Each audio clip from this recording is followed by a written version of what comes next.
Hey, beautiful souls, and welcome to Around the Kitchen Table, a space for honest conversations, stories from the heart, and gentle reminders that we're all walking each other home.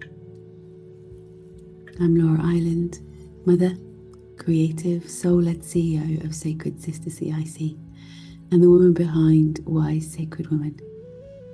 I'm a witch with ADHD. And this podcast is where we gather to share the real, raw, and radiant parts of life. Each week, we'll explore what it means to live in rhythm with ourselves, with nature, and with one another. We'll talk about womanhood, sisterhood, creativity, leadership, spirituality, and the messy magic of being a human.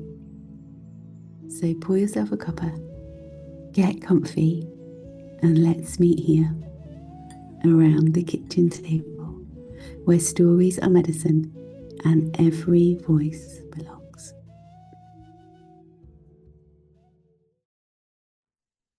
O to the M, to the F, to the G is all I'm going to say right now. Hey there. Thanks for joining me around the kitchen table. My name's Laura Island, and I am getting ready to go on holiday. That's what I'm doing. And yesterday I jumped on here and I recorded this episode last night, and my mic captured no sound. And do you know what? As much as I had to kind of take a deep breath and laugh it off and think, when am I actually going to do this? I'm sat here, if you're watching this, rather than being on audio only, picking out bits of like whatever the fluff is in my hair. Like literally it's fluff. I fuzzy felt having dreadlocks, honestly. Anyway, that tells me something even truer needed to come through today. So I'm here, I'm back, and you're about to hear the version that was really meant to land in your bones, because clearly the one that I recorded last night wasn't meant to be the one that you hear. So, how are you? How is this weather treating you? How is this month treating you? How are you feeling as the chill gets in the air? Are you exhausted? Tell me, because I'd love to know. So wherever you catch this, pop it in the comments. If there are comments, wherever you're watching this, there won't be if it's on certain platforms, but if you're on YouTube, one, you can see me, two, you can see me still picking up bits of fluff from my hair. Anyway, Laura, get on the page. I didn't want to miss this week, to be honest, as I'm heading off for the much needed moment of sun right in the middle of this winter descent, because something really big is moving in me right now, and there's been a super shift. And it's not just in me, it's in the collective and in so many women that I'm speaking to. It's a real shift from the scattered, frantic energy of the last few months into this deep, undeniable pull towards simplicity and clarity and completion. And yet, somehow, because we are really smart human beings, we're still being asked to do all of the things. I know you feel it too. I know you feel it too, because everyone in my group's feeling it. And so I know that you'll be feeling it as well. And this is the part of the year, right, where we're supposed to slow down. Nature is slowing down. The trees have pulled their sap down into the roots. Animals have softened and burrowed and tucked in. The light has changed. And your body knows it. It feels it. It responds to it. You're not meant to be out in full bloom right now. You're not meant to be sprinting. You're not meant to be powering on through. But modern life, and I say that in inverted commas, modern life, it just didn't really get the memo.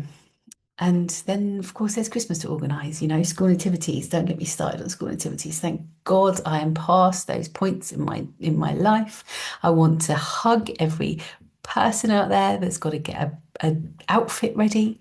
I'm going to tell you a little joke well, it's not a joke actually. It's a joke because I found it funny. But many, many moons ago, I was probably 17, And I was working in my first salon, and a lovely lady came in, and she was like, "Oh, I've been really stressed. I had to get my boy's outfit ready for the nativity." And I was like, "Oh, what is he doing? What's he being?" And she said, "A pie." And I went, "What do you mean a pie?" And she said, "I know, don't." She said, "Don't." She said, "You're going to crack up." And I said, "What?" She said, "Well, he came home telling me that he had to have a pie outfit." And she said, "What do you mean?" And he said, "Well, I've got to be a shepherd." And he'd only ever heard of shepherd's pie. Bless him. I never went to a school nativity with my kids because they used to get stage fright way before we even got to the door of school. And so they'd wake up throwing up, and that would be the end of that. Because if you throw up at school, then that's it, right? You don't get to go to school for 48 hours. So they never ever did a nativity right from nursery all the way through, and that's it. So my nativity days are long gone, but I can still remember it well, and I really, really, really, really, really want to, rub your back and say, well done, you know. And then there's the family politics of Christmas, right? I call it family politics because it's all just bollocks, really. And then the work deadlines because we're like, got to get it all done before that day. And then the expectations and the gifts and the emotional load, not to mention the shopping and the turkey and the. Anyone would think I was a bit bar humbug. I'm not. I love Christmas. I love Christmas, right? But the emotional load is on us, right? It's us women that pretty much carry most of the emotional load at this time of year, and it's enormous. And this is where overwhelm creeps in, right? And not because you're not coping, but because you're trying to live in a season that your body is not designed for. It's not meant to be running this fast. We are not linear creatures. We don't do a 9 to 5, get up, go to work, come home. And I know that sounds really like I'm down on men right now, and I'm not at all.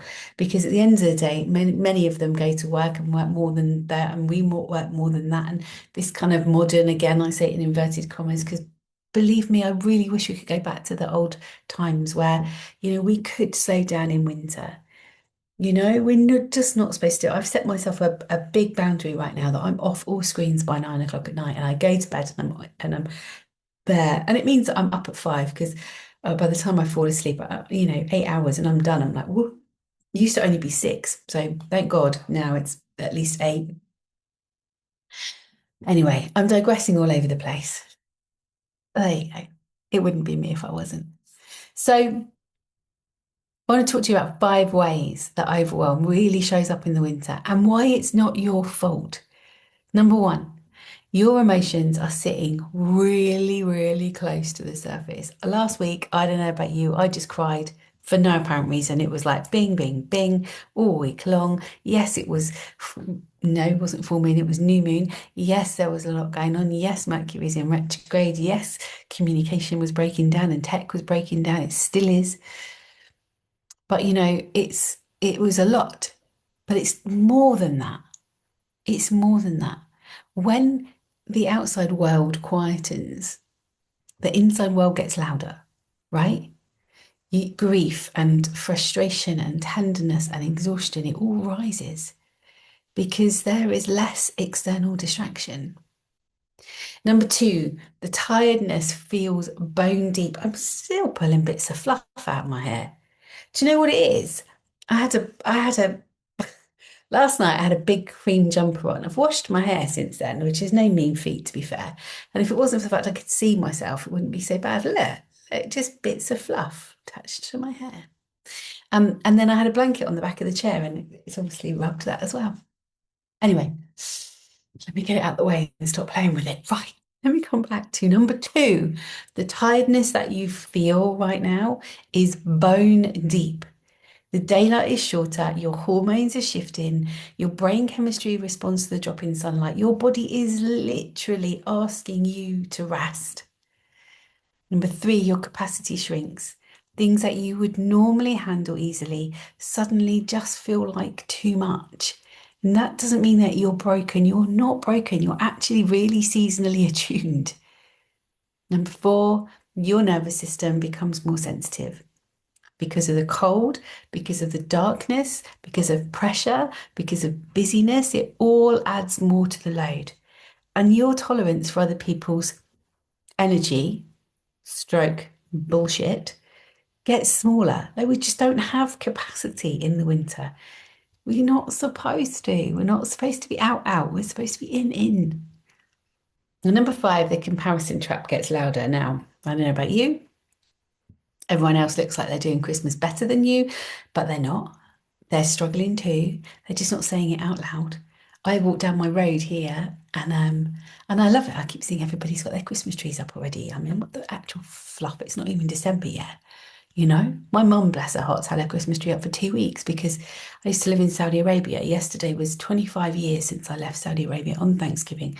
Everywhere I went to say goodbye, most of my friends were American. I had to eat flipping pumpkin pie and turkey dinner at about 5 that day before I could leave. Um, and that's a beautiful memory. I loved my time there, but it was crazy. But there's a throwback from that because I used to get to come home in November and say my mum started to put the Christmas decorations up early. 25 years ago. She still does it now. So I start to think, oh, I want to put my tree up. I haven't got time, I haven't got this, I haven't got that. This time of year, it's not easy. We almost put our tree up, to be fair, in September when we moved in here because we didn't have anywhere to store it. I was like, I've got an old, I've got an old fake tree. And we often have a real tree, but the old fake tree goes up every year because I bought it when Tom was small. So it's like 20 years old, this tree.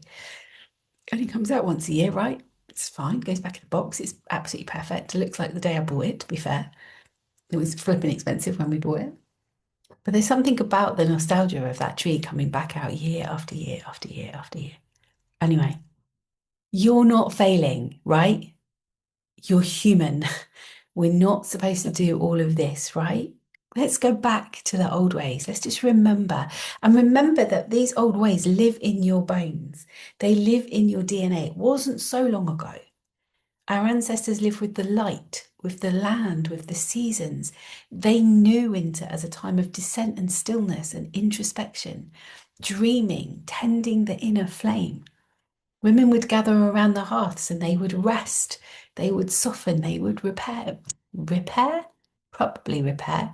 Darn socks. They would prepare for the return of the light. Now we're doing Christmas shopping under fluorescent lights with cortisol and caffeine running the show. Like we've forgotten the old ways, but your body hasn't. You're not meant to be in full bloom summer in December. I say that, and I watched a lady the other day walk through the high street in shorts and t-shirt. It was flipping freezing. She clearly hadn't just come from the gym, and I don't mean that in a nasty way. She just clearly hadn't just come from the gym, you know. So I was like, "What are you doing? It's freezing." She was like, "Full bloom summer." I was like, "No, it's December. You're meant to be sap low, soft, reflective, bare, quiet, deepening. And this isn't a flaw, it's a rhythm. And when you honor the rhythm, you absolutely get to reclaim your power. So the real question is not how do I do more? The question is how do I live in harmony with the season I'm actually in? We go through seasons every month as our cycle goes through. It's different phases. We go through different seasons. We go through different seasons through the year. We go through different seasons in life. Cyclical living is such a big deal when we can really begin to live and breathe that way. We go through a cycle with the moon. So when you really connect with the season that you're actually in, our outer season is winter. How do I soften the inner pressure? How do I create pockets of stillness? How do I honor what my body is absolutely craving and asking for? And how do I let myself pause?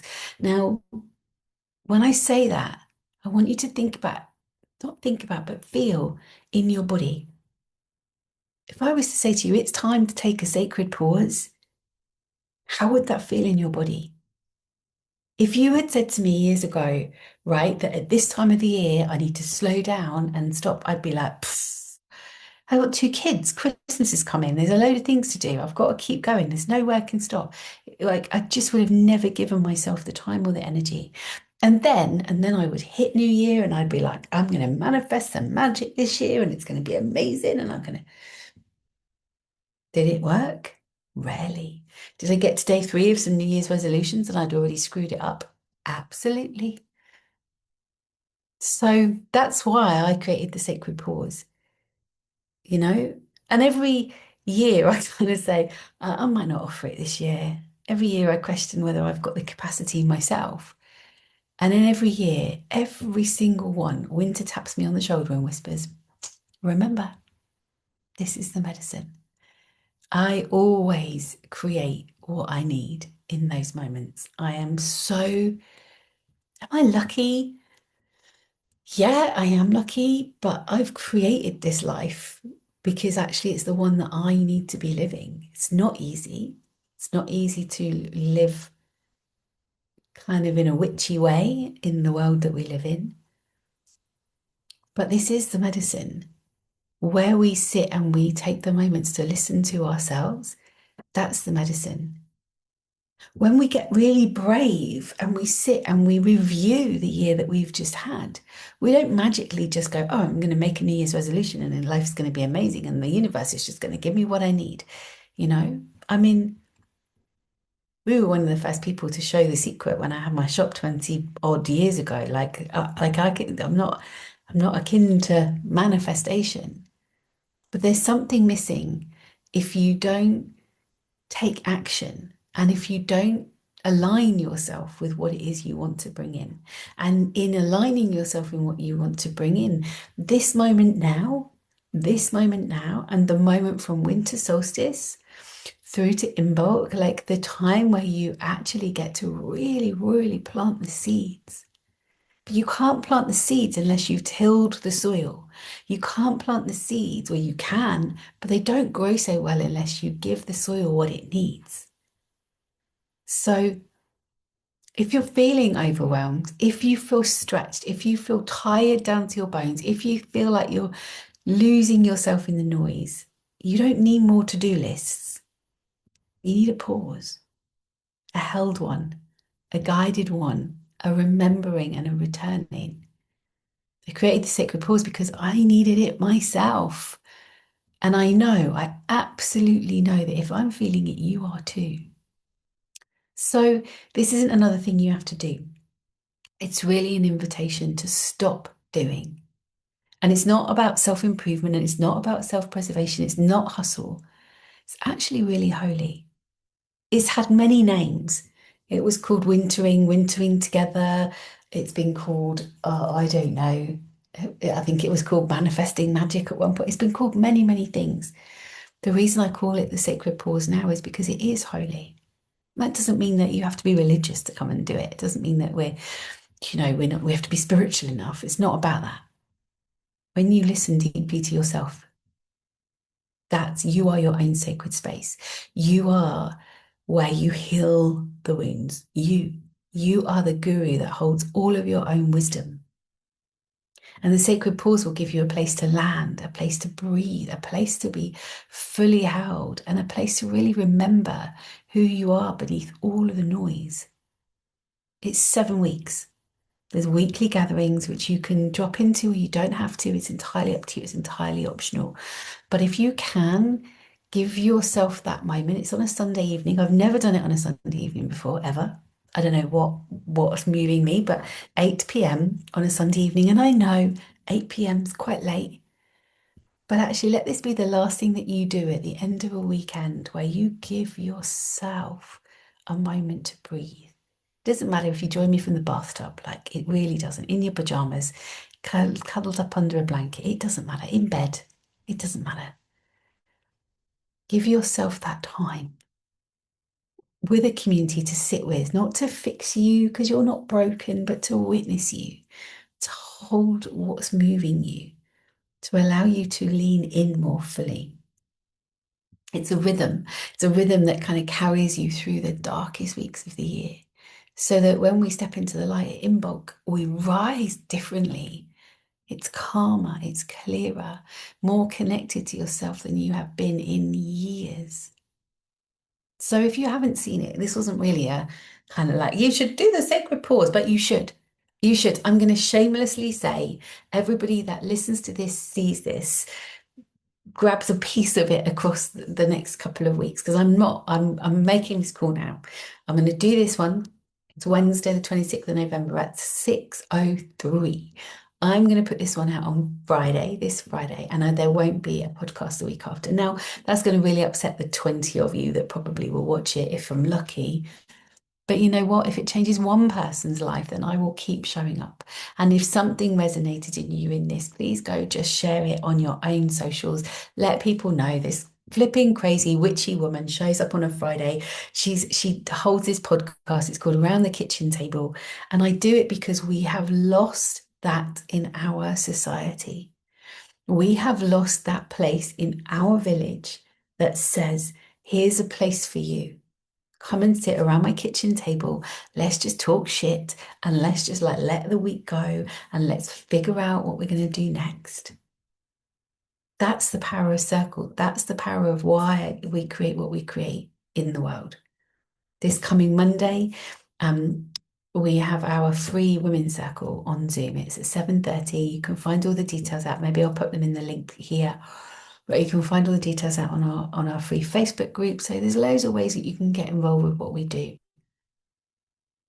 You know, I'm not holier than thou.